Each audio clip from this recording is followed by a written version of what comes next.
Hello, everyone. I hope you're having a good week and I hope you had a good weekend.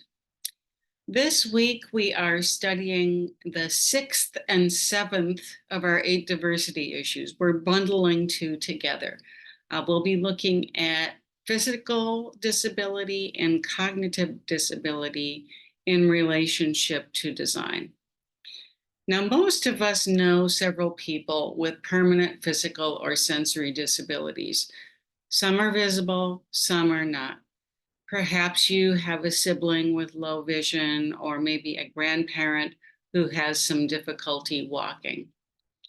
All of us have experienced physical disability of some sort, at least temporarily. Perhaps you sprained your ankle or you couldn't hear after a too loud concert. It can be so frustrating to try to navigate environments that have been designed mostly for people without any physical difficulties. And those types of environments do not necessarily face the realities of everyday world. In other words, if our environments are designed only for people without physical disabilities or cognitive disabilities, they're not facing reality. Okay, likewise, most of us know several people with cognitive disabilities. Some of us have grandparents who are showing signs of dementia. Some of us might know people whose brain capacity has been significantly diminished because of drug addiction. If our class is like a typical diversity and design group, about 25 of us live with some sort of attention deficit disorder. About 8 of us are somewhere on the autism spectrum, and another 20 of us have dyslexia. All of us have experienced a cognitive disability of some sort, at least temporarily. Our environments can really seem quite different under those circumstances. They can be confusing, especially if elements are too much alike. For example, if a person has had too much to drink, she might experience a temporary cognitive impairment. She might have difficulty finding her hotel room. This is partially because of her temporary impairment and partially because of the way that hotels are designed. The question for us is, how could we rethink the ways that hotels are designed so that people could more easily find their way around the complex and particularly back to their rooms? In the United States, 61 million, or 1 out of every 4 adults, has a disability, according to a new study published by the Centers for Disease Control and Prevention. The most common functional disability type is mobility limitation, followed by disability in thinking and/or memory, independent living, vision, and self-care. In 2018, which was the most recent year that government data was collected, 6 million, or over 8% of US children were identified as either having a physical or a cognitive disability. And that's a pretty big percentage.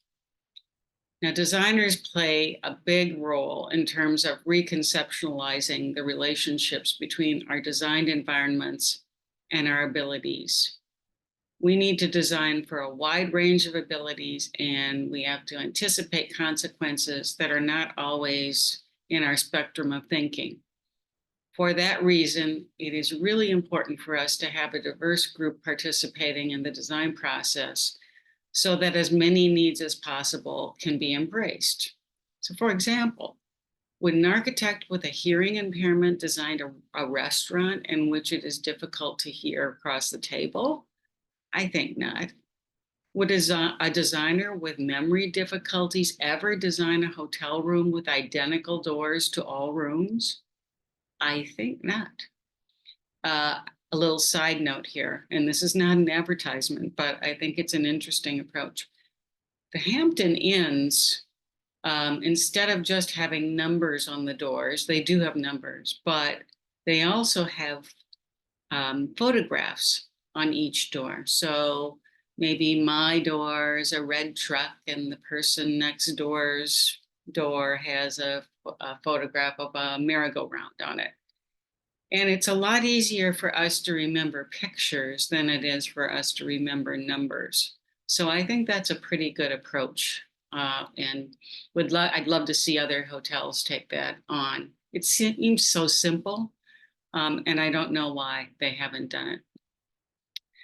Moving on here. Designers also need to think about the design of the human body itself and how technology might be changing the very essence of what we think of as human. We visited this a little bit in our last module, and we'll continue it in this module. I'm particularly interested in this because I think that the design of the human body is going to be the single most important design arena in your lifetime for sure. It's already important in my lifetime. I might give you a personal note here that without technology and without kind of the design of the human body with at this point electronics, and pharmaceuticals, neither my husband nor I would be alive today. I would have died in 2008 and he would have died in 2015. And so, I'm very grateful for these kinds of things that are moving on in our worlds. So it is possible that with technologically induced body evolution, which is what we're going through right now, the concept of disability might disappear altogether. And that's a big deal because the ethical and design challenges around this emerging area are enormous.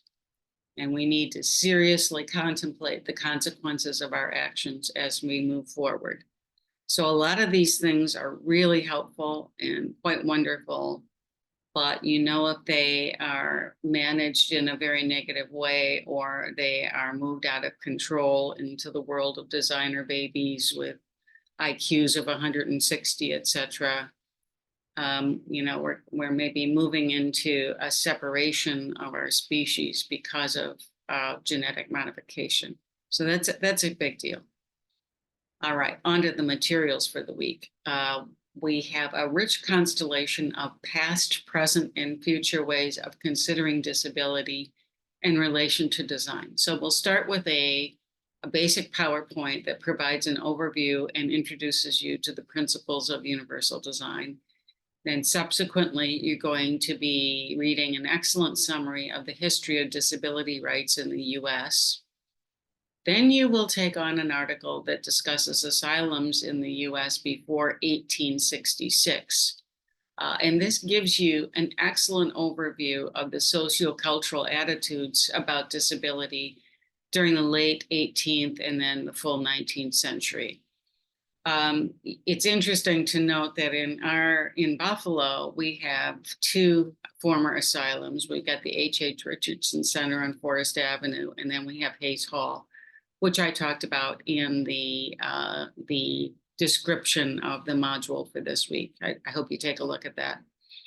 Our focus then moves on to the present and the future. So we will view an award-winning documentary called Fixed. It's a wonderful documentary. It's a full feature film, so it's an hour, a little bit over an hour long. So I just want to give you a warning there, but it's worth it. You're not going to be bored for a second. At least I wouldn't think you would be. And this film features a series of interviews with disability advocates, artists, and researchers with provocative ideas about what it means to be or to potentially be fixed by advances in technology. Then we also have a really jam-packed supplemental section this week with a lot of background materials that you might want to use for the discussion question set. And likewise, the Something Interesting section has some fascinating pieces this week. Then, as usual, you'll take your quiz and participate in the critical thinking discussion for the week. And there we are. So we are winding down to the end of the semester.